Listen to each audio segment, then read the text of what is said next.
লিখবেন একই সময় একই স্থান ভিন্ন ভিন্ন কর্তা। বেতিহার বহুব্রীহি সমাস লিখেন, বেতিহার বহুব্রীহি সমাস একই সময় একই স্থান ভিন্ন ভিন্ন কর্তা। বেতিহার একই সময় একই স্থান ভিন্ন ভিন্ন কর্তা। বেতিহার কি বললাম? একই সময় একই স্থান, কি বলছি? ভিন্ন ভিন্ন কর্তা। হ্যাঁ, তাহলে এক্সাম্পল লিখেন মারামারি, কাটাকাটি, লাঠালাঠি, হাসাহাসি, কানাকানি, চোখাচোখি, দুই তিনটা লিখে রয়েছে। তাহলে এই যে দেখেন, একা একা আপনি হাসাহাসি করতে পারবেন না, দুইজন মানুষ লাগবে, তার মানে আলাদা আলাদা কর্তা লাগতেছে। একা একা হাসাহাসি করলে মানুষ আপনাকে পাগল বলবে। তারপর দেখেন, ধরেন আপনি আমাকে দেখে হাসলেন, আমি 2 মাস পর হাসলাম, এটা হাসাহাসি হবে, একটা সময় হাসতে হবে। মাঝে মধ্যে আমি এটা করি, কারণ আমাকে দেখে কেউ হাসলো 2-3 মিনিট পর, বিশেষ করে বাচ্চাদের সাথে। আচ্ছা, তাহলে দেখেন এই যে তারপর মারামারি, এগুলো একটা জায়গায় যেতে হবে, যে কোনো একটা জায়গায় করতে হবে। তাহলে এই যে ভিন্ন ভিন্ন কর্তা, একই সময় একই স্থান, এগুলো বোঝালে তখন আমরা সেটাকে কি বলবো? বেতিহার বহুব্রীহি।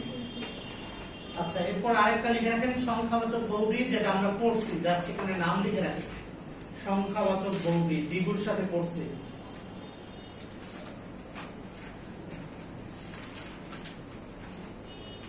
তাহলে কয় প্রকার গেল? 4 প্রকার চলে গেল, তাই না? আরো 2-1টা পড়ি। এরপর আসেন, এরপর যেটা লিখবেন, মধ্য পদলোপী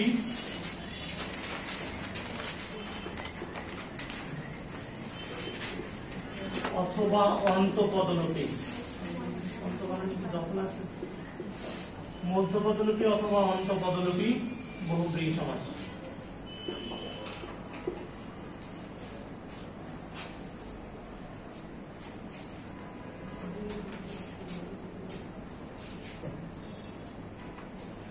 মধ্য পদলোপী অথবা অন্ত পদলোপী বহুব্রীহি সমাস।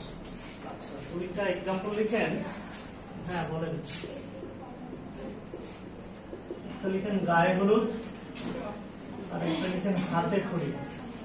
আচ্ছা, এই 2টা আবার অলুক বহুব্রীহি, বিভক্তি লোপ পাচ্ছে না, তো এই জন্য এগুলোকে আবার বলা হচ্ছে অলুক বহুব্রীহি।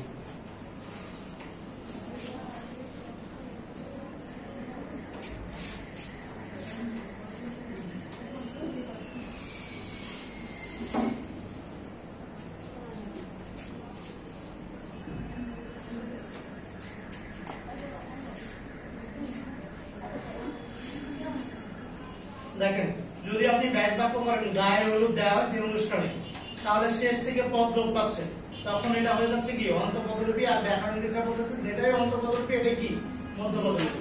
বা যদি ব্যাস বাক্য করতে পারেন এভাবে, তাও হবে গায়ে যে অনুষ্ঠানে হলুদ দেওয়া হয়, মাঝখান থেকে লোপ পাচ্ছে, শেষ থেকে লোপ পাচ্ছে। আর দেখেন, যদি আপনি বলেন যে গায়ে হলুদ দেওয়া হয় যে অনুষ্ঠানে, এখানে গায়ে হলুদ, এই যে গায়ে, এই জায়গাটা তো বহু মানে বিভক্তি লোপ পায় নাই, এই জন্য এটাকে কি বলা যাচ্ছে? অলুকও বলা যাচ্ছে। তাহলে বোঝা গেছে? যেটা অপশনে থাকবে সেটা দেবেন, একটা দিলেই হলো, কোনো সমস্যা নেই। আবার অনেক ব্যাকরণ বই এটাকে কর্মধারয়ের মধ্যে ঢুকে দিচ্ছে, তাও হবে, কিন্তু বহুব্রীহিটা বেশি ঠিক। কারণ দেখেন, গায়ে হলুদ বলতে গায়ে হলুদ বোঝাচ্ছে না। একজন লোক বাজার করে হলুদ নিয়ে যাচ্ছে, একজন গায়ের উপরে পড়ে গেল, সব হলুদ তার উপরে পড়ে গেল, গায়ে হলুদ হবে? হবে না। গায়ে হলুদ বলতে একটা অনুষ্ঠান বা শ্রীমণি বোঝাচ্ছে, এটা আমরা ভালোই বুঝতে পারতেছি।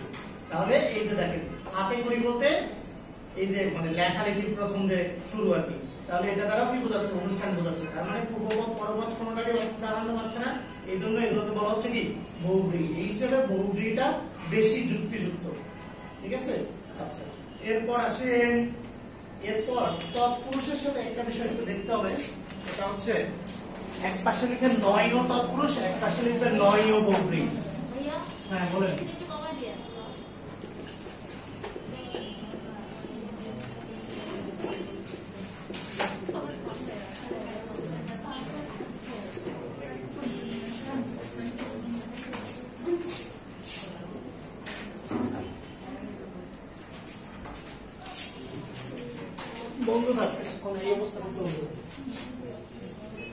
কি বললাম? এক পাশে লিখেন নয়ও তৎপুরুষ, এক পাশে লিখবেন নয়ও বহুব্রীহি।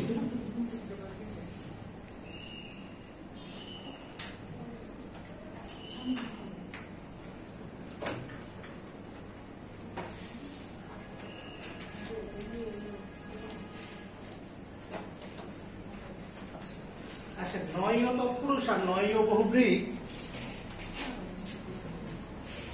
একই রকম ব্যাস বাক্যের উপর ভিত্তি করে ইয়া হয়। অনেকগুলো পার্থক্য আছে কিন্তু কিছু কিছু মিলে যায়। যেমন ধরেন বেয়াদব, যখন আপনি বলতেছেন নেই আদব, তার মানে এই পরপদের অর্থ প্রাধান্য পাচ্ছে, তখন এটা হয়ে যাচ্ছে নয়ও তৎপুরুষ। নয়ও মানে হচ্ছে প্রথমে একটা নাবাচক একটা শব্দ থাকতে হবে আর কি। আচ্ছা, কিন্তু দেখেন আপনি যখন ব্যাস বাক্য করতেছেন নেই আদব যার, আমাদের স্যাররা বলতো না এই বেয়াদব, তাহলে দেখেন তখন একজন ব্যক্তিকে বোঝাচ্ছে, তাহলে তখন আর পূর্বপদ পরপদ কোনোটারই অর্থ প্রাধান্য পাচ্ছে না, তখন একটা কি বোঝাচ্ছে, ব্যক্তিকে বোঝাচ্ছে। এরকম ভাবে বেতার, যখন যার যিনি তিনি এগুলো দিয়ে আপনি ব্যাস বাক্য করবেন তখন সেটা হয়ে যাবে কি বহুব্রী, আর যখন যার যিনি তিনি এগুলো সারা ব্যাস বাক্য করবেন তখন সেটা হয়ে যাবে কি তৎপুরুষ। বোঝা গেছে?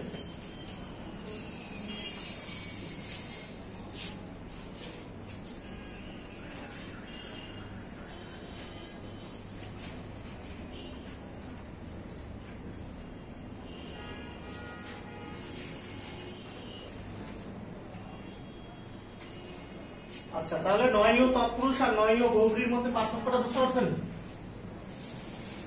কি বললাম, যখন যার যিনি তিনি এগুলো দিয়ে ব্যাস বাক্য করবেন তখন সেটা হয়ে যাবে কি বহুব্রী, আর যখন এগুলো সারা ব্যাস বাক্য করবেন তখন সেটা হয়ে যাবে কি তৎপুরুষ। আচ্ছা, অলুক পড়াইছিলাম মনে আছে, অলুক দ্বন্দ্ব। আচ্ছা, অলুক দ্বন্দ্ব এরকম অলুক তৎপুরুষ আছে, অলুক বহুব্রী আছে, এটা একটু পরে দেখাচ্ছি আমি। অলুকের সাথে অলুক দ্বন্দ্ব, অলুক তৎপুরুষ, অলুক বহুব্রী আছে। আচ্ছা, এখন আসেন আরেকটা সমাস লিখবেন, এখান থেকে লিখে রাখেন নিপাতনে সিদ্ধ বহুব্রী সমাস। নিপাতনে সিদ্ধ বহুব্রী জীবনমৃত দ্বীপ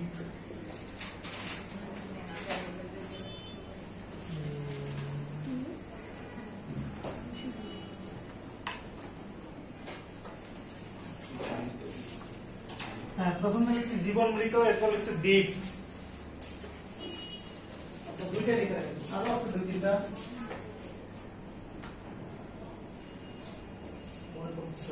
দুইটা লিখে রাখেন। জীবন মৃত কি জীবিত হয়ে যে মৃত, দ্বীপ হচ্ছে কি দুই দিকে অবজার্ভ, এগুলো হচ্ছে কি নিপাতনে সিদ্ধ বহুব্রীর উদাহরণ। আচ্ছা, এবার আসেন, এবার যেটা লিখবেন লিখেন নিত্য সমাস।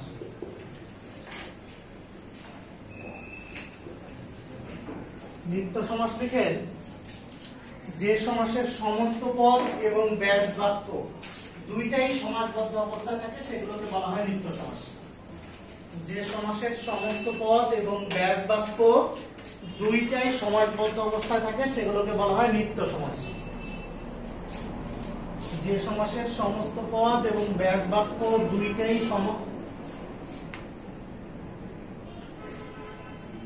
পদ এবং ব্যাস বাক্য দুইটাই সমাসবদ্ধ অবস্থায় থাকে সেগুলোকে বলা হচ্ছে নিত্য সমাস।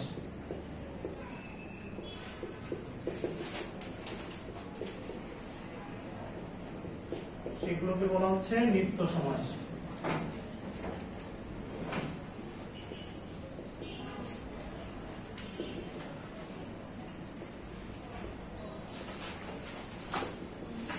যে সমাসের সমস্ত পদ এবং ব্যাস বাক্য দুইটাই সমাসবদ্ধ অবস্থা থাকে সেগুলোকে বলা হচ্ছে কি নিত্য সমাস। এই যে দেখেন এগুলো হচ্ছে নিত্য সমাসের উদাহরণ। 92 দেখেন তো ব্যাস বাক্য করে কি 2 এবং 90। আচ্ছা, 2 এবং 90 দা বা 90 এবং 2 দা 92 মানে কি, তাই না? একই কথা না, কোনো পার্থক্য আছে? আচ্ছা, গ্রামান্তর, এই যে অন্তর, অন্তর মানে হচ্ছে অন্য গ্রাম, একই কথা কিন্তু জাস্ট একটু সিনোনিম ইউজ করছে। এই যে মাত্র, মাত্র মানে হচ্ছে কেবল, কেবল দর্শন। এই যে আচ্ছা, এখান থেকে গুরুত্বপূর্ণ কথা যেটা সেটা হচ্ছে তেপান্তর, এটা কিন্তু আবার নিত্য না, এটা কিন্তু কি না নিত্য না। তেপান্তর এটা হচ্ছে দ্বিগু সমাস, তিন প্রান্তরের সমাস, এটা হচ্ছে দ্বিগু সমাস, এটা মাথায় রাখতে হবে। তেপান্তর তিন প্রান্তরের সমাহার, এটা হচ্ছে দ্বিগু সমাস।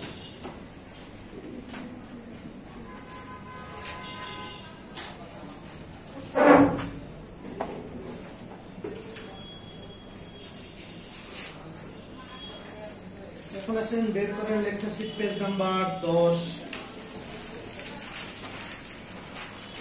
92 আর আমরা এই বিষয়ে তো আমরাও তো নিত্য সমান করবো না, দেখেন আমি তুমি এবং সে, এইটা মানে যা আমরা মানে তাই 99 যেরকম ভাবে বললাম, বা সিনোনিম ইউজ করবে, দুই পাশে সিনোনিম ইউজ করবে, যেটা এটাই হচ্ছে কি দেখেন অন্য গ্রাম, অন্য মানে হচ্ছে কি অন্তর, বা এই যে মাত্র আমরা বলি না যে শুধুমাত্র বা কেবল মাত্র, এটা কিন্তু ভুল। কেবল মাত্র না, কেবল তাকে দেখলাম অথবা মাত্র তাকে দেখলাম, দুইটা কথার অর্থ হচ্ছে শুধু, মানে মাত্র মানে কেবল, কেবল মানে কি মাত্র। এখন আপনি বলেন যে আমি তুমিও সে, এইটা মানে যা আমরা মানে তাই কিনা, তাহলে নিত্য, নিত্য মানেই তো মানে দুই পাশে যদি কি হয় সমাজবদ্ধ অবস্থা থাকে তখন আমরা সেটাকে বলছি কি নিত্য। আচ্ছা ও আচ্ছা, কোনটা দিবেন? দুইটা অপশনে থাকবে না, আশা করা যায় দুইটা অপশনে থাকবে না, যদি থাকে যেটা আগে আছে ওটা দিন। আচ্ছা এখন আসেন পেজ নাম্বার 14 বের করেন, 14 পেজ নাম্বার 14 14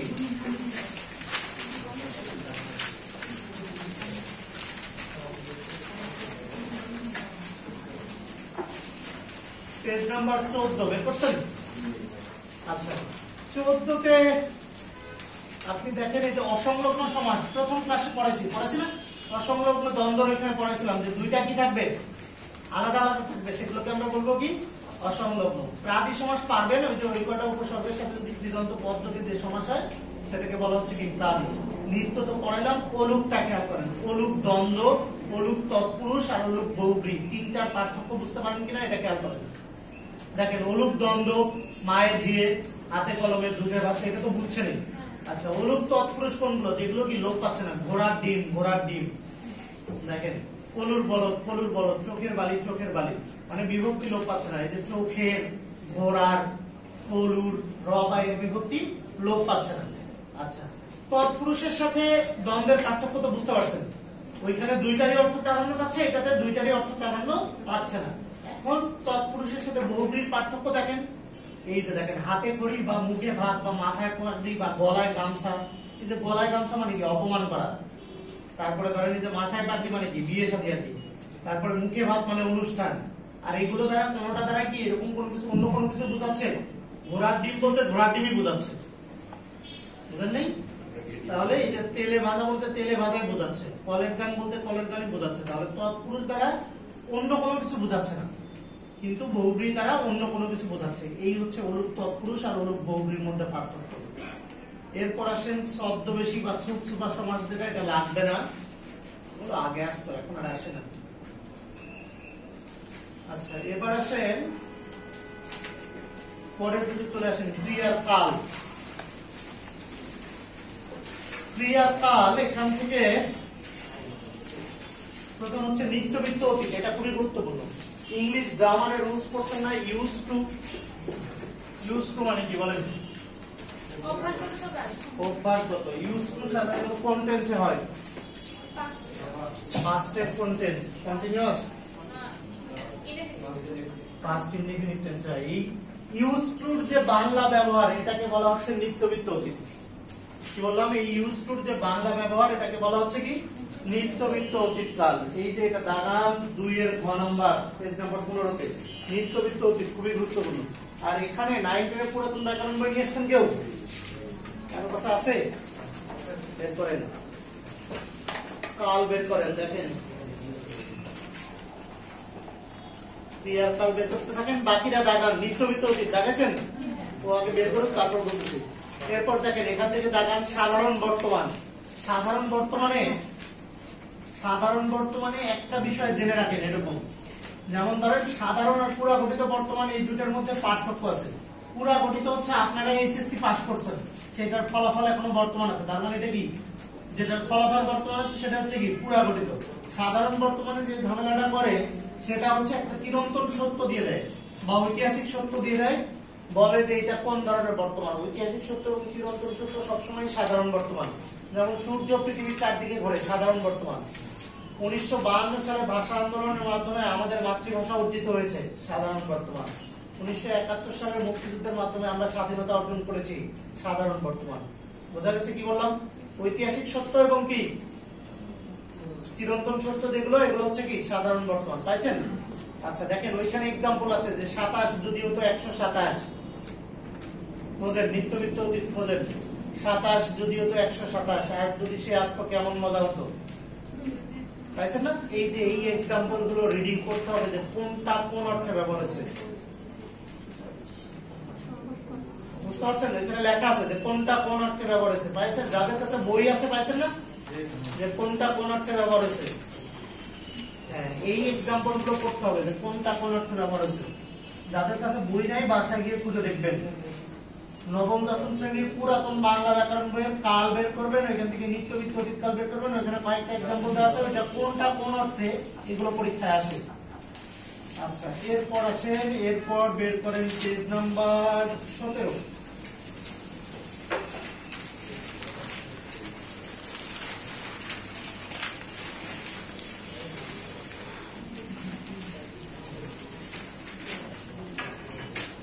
17 আসেন দেখেন 17 কি আছে বাংলা অনুজ্ঞা খেয়াল করেন বাংলা অনুজ্ঞা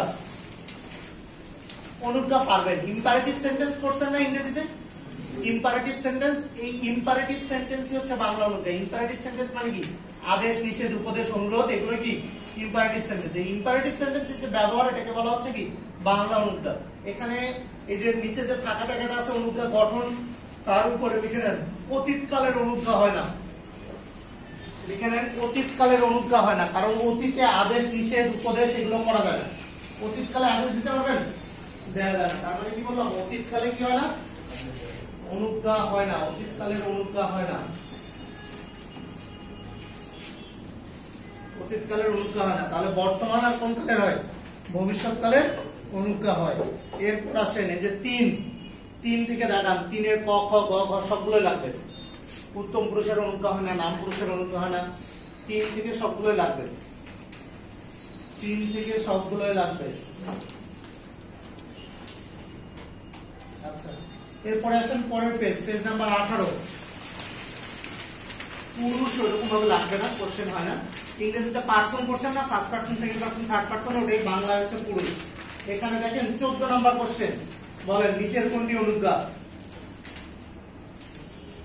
তুমি গিয়েছো তুমি যাও তুমি যাচ্ছিলে তুমি যাচ্ছ কোনটা হবে তুমি যাও এই যে আদেশ নিষেধ উপদেশ অনুরোধ এগুলো বুঝালে এটাই হচ্ছে কি অনুজ্ঞা এইটা পারসন মানে বাকিগুলো পারবেন এখন আছেন পেজ নাম্বার 12 তে চলে আসেন 12 এই যে বহুব্রীহি থেকে কি টাইপের কোশ্চেন আছে দেখাচ্ছি পেজ নাম্বার 12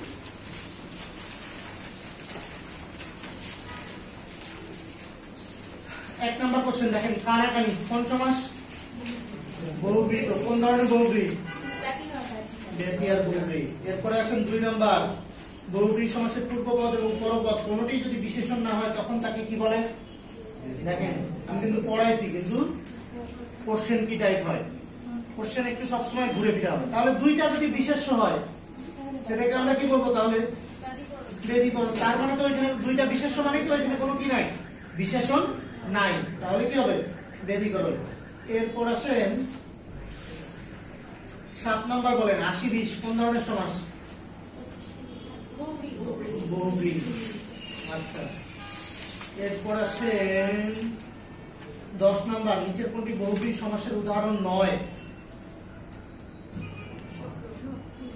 আচ্ছা এখানে একটু লিখে রাখেন এই যে স্বজন সবান্ধব এই টাইপ আছে না এগুলোকে বলা হয় সহার্থক বহুব্রীহি 12 নম্বরের পাশে লিখে রাখেন সহার্থক বহুব্রীহি 12 নম্বরের পাশে লিখে রাখেন সহার্থক বহুব্রীহি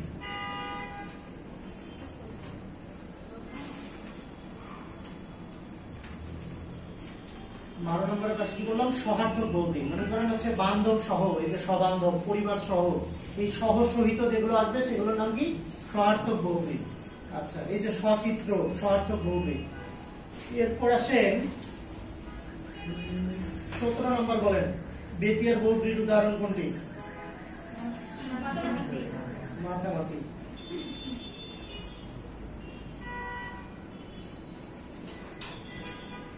এই যে দেখেন যদি আপনি নিয়ম কানুন জানেন তখন আপনার যে কোনো শব্দ আসুক আপনি পারবেন 21 নাম্বার বলেন কোন বহুব্রীহি সমাসের পরস্পরের মধ্যে একই ধরনের কাজ বোঝায় এই যে মারামারি একই ধরনের কাজ না বেতিয়ার। এরপরে আসেন 23 নাম্বার হাতাহাতি কোন সমাস? বেতিয়ার বহুব্রী। এরপরে আসেন 25 নাম্বার দশানন কোন সমাস হবে বলেন, কোন ধরনের বহুব্রী? কোন ধরনের বহুব্রী এটা জিজ্ঞেস করছে। 10 একটা সংখ্যাবাচক শব্দ, তাহলে কি হবে? সংখ্যাবাচক বহুব্রী। 31 বলেন, 31 এর আগে 30 বলেন, নিচের কোনটি সমানাধিকরণ বহুব্রী সমাসের উদাহরণ?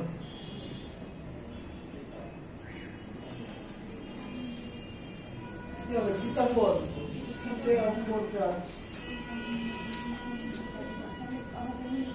31 কি হবে বলেন সমানাধিকরণ বহুব্রী? নীলকণ্ঠ। তারপর আসেন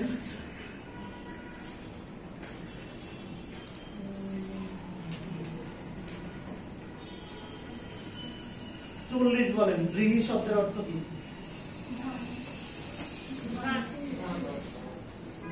বহুব্রী নিজেই কিন্তু একটা বহুব্রী সমাস, মানে বহু ধান আছে যার।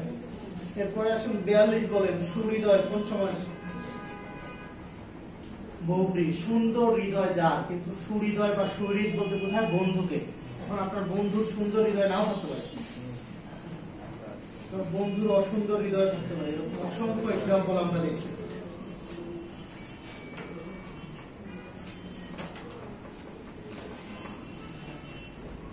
আচ্ছা, তাহলে এই যে হাতে খড়ি, সৌন্দর্য, লাফালাফি পারবেন। আচ্ছা, এরপর আসেন পেজ নাম্বার 3।